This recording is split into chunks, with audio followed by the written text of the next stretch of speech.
Today we are going to be talking about Fred and Rose West. They're a psychotic couple who sexually and physically abused their children for their whole lives and got away with it for many years, and they ended up killing 12 people.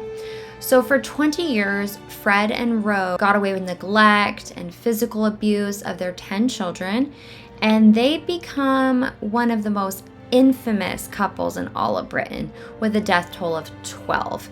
At least from what they could find on the property and at least what Fred has admitted to. Rose still had claimed her innocence. So their reign of terror was finally finished in 1994 when one of the many children decided to finally speak out about the abuse they were dealing with, and police finally took it seriously, and authorities were met with just a gruesome findings of bodies buried in the family's garden, in their cellar, and underneath a makeshift chimney. Their home at 25 Cromwell Street in the West Country town has since been known as the House of Horrors. So Fred and Rose, they started an intimate relationship in 1968 when Rose was 15 years old and Fred was 27. So Fred was actually on his second marriage, and he had 2 children in his previous relationship. Fred didn't just snap one day. He had been a rapist and a child molester for what seemed like his entire life. When he was growing up, he was actively molesting his sister and ended up getting her pregnant. Now, his sister did go and tell their mom, and Fred was arrested. He was very honest about his past. He did say that he was molesting, fondling, and groping girls and making sexual advances. But then he said, doesn't everyone do it? Unfortunately, his mom decided at the very last minute that she was not going to be testifying against him, and the case was dropped and Fred received no punishment. It doesn't surprise me, though, that she decided not to testify because she had been molesting him starting at the age of 12, while his father was molesting his sisters. Clearly, none of the family has a moral compass. Fred and Catherine Bernadette Costello, she goes by Raina, started dating, and after 2 months into their relationship, Raina got pregnant from an Asian bus driver, and she gave birth to Charmaine. So him being Asian was actually very important to everybody because her parents were very upset that she was going to have a mixed race baby and ended up disowning her. The couple then went on to have a child together, Anne Marie. Fred was extremely abusive towards Raina and his 2 daughters. Plus, he was having multiple affairs. When Raina did find out about his affairs, she decided, hey, I'm gonna have one too. She was arrested due to a skewed event that happened between her boyfriend John McLaughlin and Fred. Basically, she tried to escape the hands of Fred by using her boyfriend, and a fight broke out between the two. The police essentially blamed her for orchestrating it and arrested her and gave her 3 years probation. Due to this, her children were taken away and given to Fred. So the police would obviously never have done this if they would have known what he was capable of doing. Once he finally met Rose, she was absolutely disgusted by him because he was 27 years old and he was making these sexual advances towards a child. That just kind of grossed her out. But then she clearly didn't care after a short time because before long, they had begun dating. Now, her parents were certainly not happy when she introduced them to him. They hated him because gross. Rose became pregnant with her first child, Heather, in 1970. However, some claim that it was actually her dad's, and not Fred's. While she was trying to raise this child, this young baby, Fred is thrown into prison for car theft, and Rose is now responsible as a young girl to not only take care of her baby, but then also the 2 children from his previous relationship. And right off the bat, she's super abusive towards him, and she starts forcing them to call her mommy. Creepy. So at one point, a childhood friend walks into the home where Rose lives with her 2 daughters, and she sees Charmaine, and Charmaine is actually completely naked. She's being gagged. She has her hands tied behind her back, and Rose is standing there with a wooden spoon. So from her friend's testimony, it sounds like while Dad was in prison, it did not get any better with the abuse, and Rose just was not meant to be a mom. Well, while Fred was in prison, Rose decided that she had enough of Charmaine and decided to kill her. Many people had wondered what had happened to Charmaine, but it was easily explained by saying that her mother, Raina, had taken her. In 1971, Raina showed up to ask Fred for sole custody and to ask about the well-being of the 2 daughters, like, how is Anna Marie? How is Charmaine? Can I take them? You suck, kind of deal. And instead of obviously telling her Charmaine is dead, he decides to strangle Raina, and she dies. In September 1972, the couple brought 8-year-old Anna to the cellar. She was forced to undress. She was stripped naked, bound to a mattress, and that was the first time that her father raped her. Rose just watched and laughed while she informed her that every father does that to her daughter because it's their job. They would end up raping all of their daughters multiple times throughout their lives. So Rose and Fred were really, really poor, extremely poor. They did not have any money. Since Rose didn't have any education or experience in the workforce, super young mom, and Fred had many run-ins with the law, they just had a difficult time making money. So Rose was encouraged by Fred to take up prostitution. She would also have just casual sex with both men and women who rented the room above them in their households, and that was another way for them to make more money. Or it would just be people that Fred met at work and would bring home to Rose. Yeah. The couple was known to be super sexually aggressive with their clients. There were baby monitors installed and peepholes throughout the Rosie's room, so Fred could peer in if he wanted. By 1977, Rose's father actually learned about the sex work that she was doing, and instead of being like upset, disappointed, or even reporting her because it was happening around the children, he decided to join in, and he would have sex with her as well. So great. The couple went on to have 8 children, 3 of which were not Fred's, but he took care of them the same way he did his other children. The children were extremely physically and sexually abused throughout their entire lives. It was as if the parents were just having children to just have more people to abuse. The children had strict rules with unbearably hard punishments.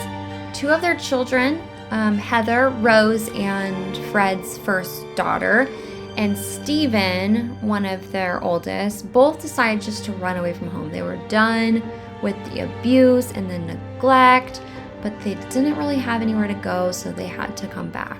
There was so much abuse that between 1972 and 1992, they were admitted to the hospital 31 times, and the injuries were all explained by accidents, and no one reported them to social services. So nothing of the sort was on record. Let's go to 1973, where the West family was super busy.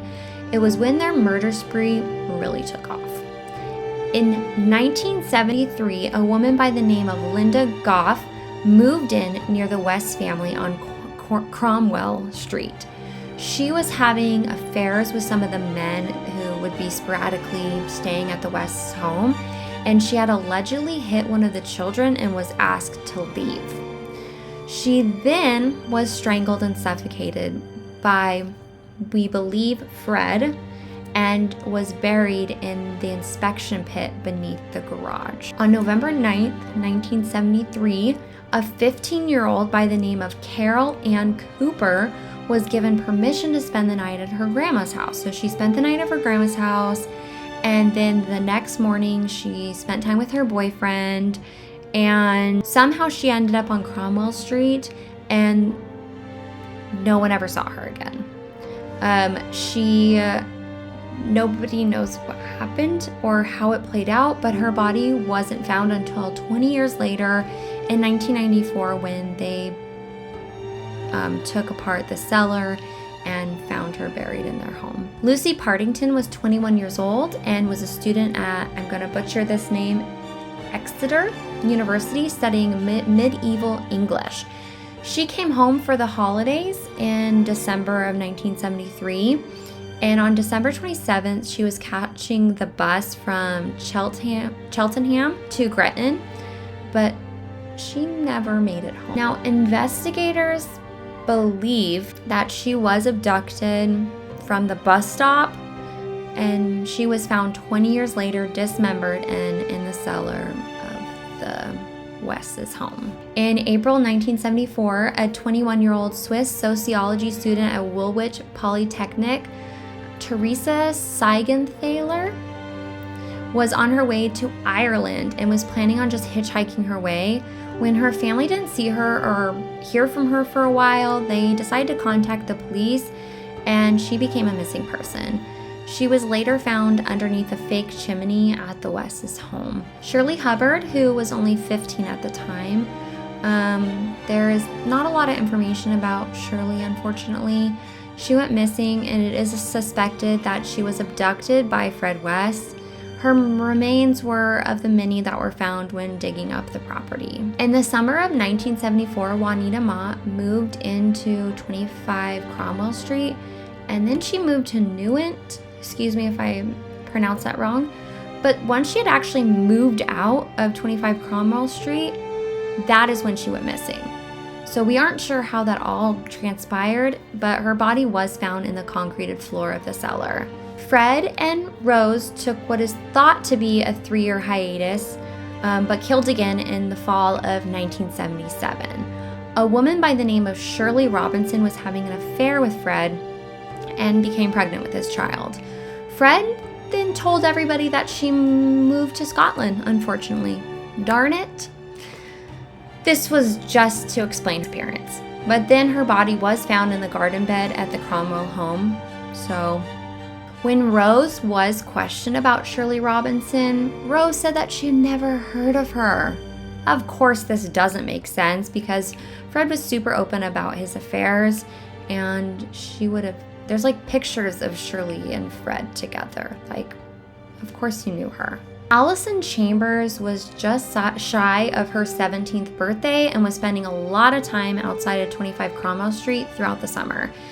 Then one day she just didn't come home. She just disappeared, and her body was found underneath a patio in 1994. In 1980, Heather, remember Heather? She was Rose's first daughter, started telling people that the rumors that everybody was talking about and everybody heard of were actually all true. When she would shower during gym, people would see the injuries and all of the damage and the bruises that her parents would inflict on her. And she was very honest about the abuse and that she was suffering at home. One day, all the other children came home from school and they're like, where's Heather? And the parents said that Heather ran away with her lesbian lover. Now, this didn't make sense to the kids, so they're like, we're gonna call the police because something doesn't feel right. And then Fred, good old Daddy-O, he says, oh, well, you don't want to call the police because she actually is running away because of credit card fraud. So if the police get involved, she will be arrested. And this obviously kept them quiet for a little bit, but their stories would change. And then eventually they were super open about what happened to Heather. And Fred would start using it as a threat when the kids started acting up.